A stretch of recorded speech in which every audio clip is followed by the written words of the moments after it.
Hello student, स्वागत है आपका मेरे YouTube channel how super maths में, जहां पर आज हम बहुत ही महत्वपूर्ण विषय का अध्ययन करने वाले हैं। शुरू करते हैं प्राचीन समय से। प्राचीन समय की बात है जहां पर एक ओर महान गणितज्ञ लैग्रांजे और दूसरी ओर लैपलास, अपने समय के बहुत ही महान गणितज्ञ, सन 1700 से 1800 के बीच की बात है, जहां एक ओर ये दोनों महान गणितज्ञ कुछ नए गणितीय समीकरण और नए सूत्र का आविष्कार कर रहे थे, वहीं दूसरी ओर उनके परम शिष्य कुछ नए सीरीज का खोज कर रहे थे। मैं उन्हीं की बात कर रहा हूं, उनके परम शिष्य जोसेफ फोरियर। और आज हम बहुत ही important topic that is Fourier series का अध्ययन करेंगे। सीरीज का बी series that is Fourier series. आज हम इसके कुछ कंसेप्ट और डेफिनेशन के साथ साथ इसके यूजेस और एप्लीकेशन को डिस्कस करेंगे। स्टार्ट करते हैं इसके बेसिक डेफिनेशन से।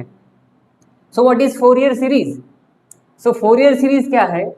हम किसी भी फंक्शन एफ ऑफ एक्स को इस तरह की एक सीरीज में रिप्रेजेंट कर सकते हैं, जहां पर फंक्शन एफ ऑफ एक्स का फॉर्मूला है a0/2 plus summation n varies from 1 to infinity an into cos n pi X by L plus bn sine n pi X by L. Basically Fourier series एक तरीका है उसे represent करने का। किसी भी फंक्शन को हम साइन और कॉस मतलब ट्रिग्नोमेट्रिक फंक्शन के कॉम्बिनेशन में लिख सकते हैं, और साइन और कॉस जो है एक सिंपलर फंक्शन है, मतलब किसी भी कॉम्प्लिकेटेड फंक्शन को हम आसानी से साइन और कॉस के कॉम्बिनेशन में लिख सकते हैं। That is the main advantage of Fourier series. इस लेक्चर में हम इसके डेफिनेशन या फिर एग्जाम्पल को डिस्कस नहीं करेंगे कि कैसे फोरियर सीरीज फाइंड करते हैं। हम आज डिस्कस करेंगे कि इस फोरियर सीरीज का ग्राफिकल रिप्रेजेंटेशन कैसा होता है और ग्राफिकली इसका यूज क्या है। ओके, एक बार फिर से रिपीट कर रहा हूं।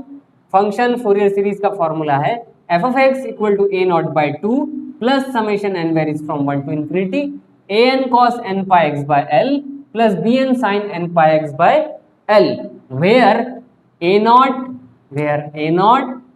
an and bn are Fourier coefficient given by this formula। Okay, जहां पर a0 का फॉर्मूला होगा 1/l integration from c to c plus 2l f of x dx, where l is period of that interval। Okay, similarly an का formula है 1/l integration f of x into cos n pi x by l, and bn is 1/l integration f of x sin n pi x by l dx। अब दोस्तों, यहाँ पर हमने कह तो दिया कि f of x को हम साइन और कॉस के फॉर्म में लिख सकते हैं, लेकिन उसका बेसिक यूज क्या है, ग्राफिकली कैसा होगा, उसे हम डिस्कस करेंगे। उसके पहले इसके कुछ यूजेस की ओर नजर डालते हैं। सबसे पहला यूज जो है that is representation in the form of simpler sine and cos. Suppose हमारे पास कोई वेव है, कॉम्प्लिकेटेड वेव है, फॉर एग्जाम्पल हीट वेव, तो उसे हम सिंपलर साइन और कॉस वेव के फॉर्म में लिख सकते हैं। Second one, it is use in analysis of periodic function. Fourier series का यूज कहां पर होगा? जहां पर कोई फंक्शन एफ ऑफ एक्स जो है वो पीरियोडिक फंक्शन है। Periodic function it means which repeats after equal interval of time. Okay, इस टाइप के पीरियोडिक फंक्शन का एनालिसिस फोरियर सीरीज के थ्रू कर सकते हैं। तीसरा, सिग्नल प्रोसेसिंग। चौथा, vibration analysis, acoustics, optics and signal as well as image processing. यहाँ पर आप एक सिंपल सा डायग्राम देख रहे हैं, जहां पर क्या दिख रहा है, कुछ तो भी जो वेव है वो हार्ट बीट का है। हार्ट बीट जो है, ह्यूमन का heart beat always periodic in nature होता है। ओके, उसकी स्टडी भी हम फोरियर सीरीज और फोरियर ट्रांसफॉर्म के थ्रू कर सकते हैं। It means Fourier series has several applications. Okay, अब चलते हैं कैसे हम किसी कॉम्प्लिकेटेड फंक्शन को साइन और कॉस में लिख सकते हैं। एक example with graphical representation. Consider this example. So इस एग्जाम्पल में एक पीरियोडिक फंक्शन गिवन है F of X equal to minus K for interval X lies between minus pi to 0 and it is K for X lies between 0 to pi. So एक function और formula already given है जहां पर value minus के है या फिर plus के है डिपेंडिंग ऑन दिस इंटरवल। सो जब हम इसका ग्राफिकल रिप्रेजेंटेशन बनाएंगे तो क्या होगा, यहाँ पर ओरिजिन है और 0 टू पाई इसके लिए वैल्यू क्या है, सो के। सो इस फंक्शन में एफ ऑफ एक्स की वैल्यू के है, किस इंटरवल के लिए, 0 टू पाई के लिए। इसीलिए ये डार्क लाइन हमने यहाँ पर ड्रॉ किया है कि 0 टू पाई इस इंटरवल के लिए उसकी वैल्यू है के। ओके, और माइनस पाई टू 0 इस इंटरवल के लिए है माइनस के।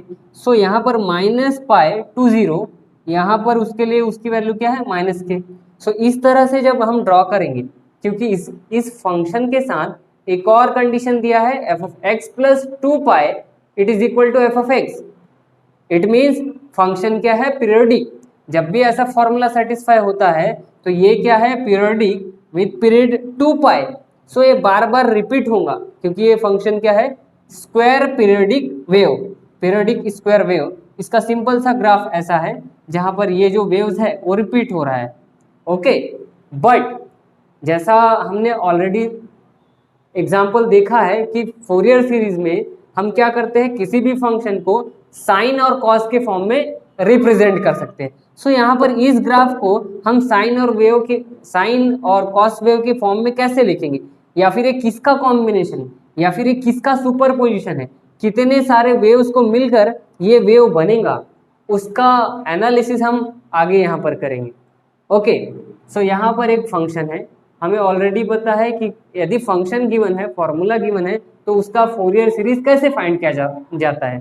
तो उसका फॉर्मूला ऑलरेडी हमारे पास है, it is equal to a naught by 2 plus summation n varies from 1 to infinity an cos n pi x by l plus bn sin n pi x by l।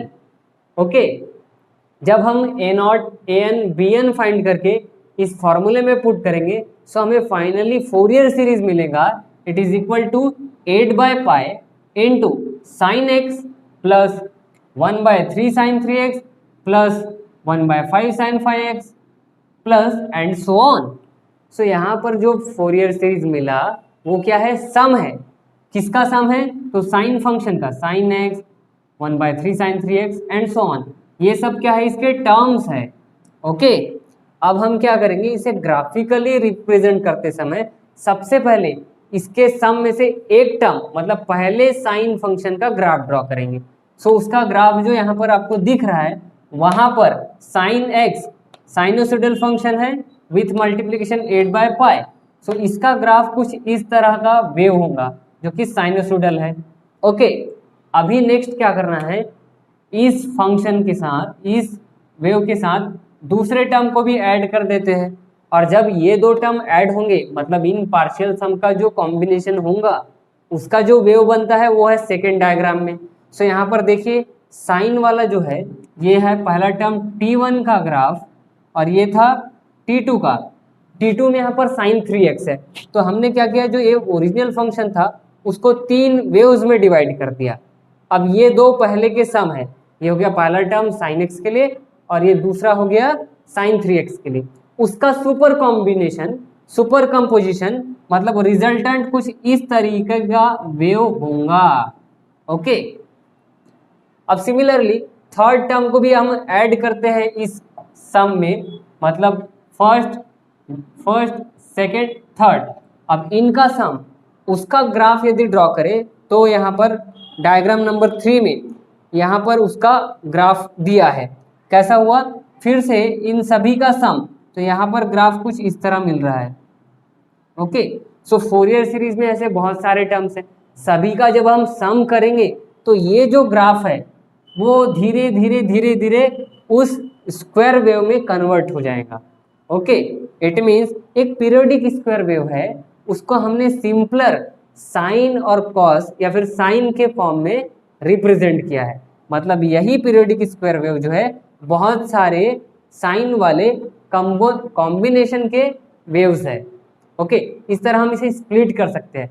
मतलब किसी wave का हम analysis कर सकते हैं. So that is the simple example in which we have seen how to represent Fourier series for any function f of x in terms of sin and cos. So दोस्तों, Fourier ने सबसे पहले एक hit wave जो होता है उसके लिए इस फोरियर सीरीज को डिराइव किया. मतलब इनिशियली जब उनको प्रॉब्लम एनकाउंटर हुआ हिट वेव में, तब उस कॉम्प्लिकेटेड हिट वेव को सिंपल साइनोसॉइडल एंड कॉस के फॉर्म में कैसे रिप्रेजेंट किया जा सकता है उसे फोरियर ने डिराइव किया. सो इस तरह हमने यहाँ पर फोरियर सीरीज का बहुत ही इंपॉर्टेंट एप्लीकेशन और यूज देखा है. Okay, so that is Fourier series and Fourier transform.